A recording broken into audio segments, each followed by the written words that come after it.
পারি না না পারি দেখুনি।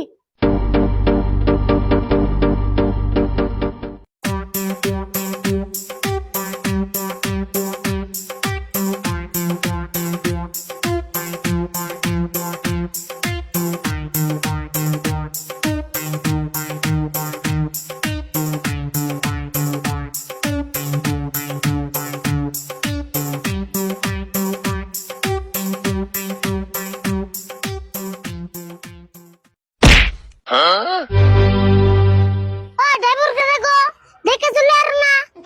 হেই কি কও, আমি কি গাড়ি চালি মেনছি? আমার গাড়ি না খারা, আর তুমি 5 মুহূর্তে যে এখন দাও বা কেরা জানে, আমি তো সামনে মুই চাইছি। আবার চাপা করো না, ড্রাইভার কো পাশে দুটো থাকে, সামনে দুটো থাকে, জানো কি? তা তো আমি জানি, আজকে আমার পাশের চোখ দুটো বেঁকে থিয়েছি। আচ্ছা যাই গিয়ে, আমার ভুলই হয়েছে, তাতে বাবু মাফ করুন যাইব কি? হ্যাঁ, এরপরে থেকে ভালো করে চলবে।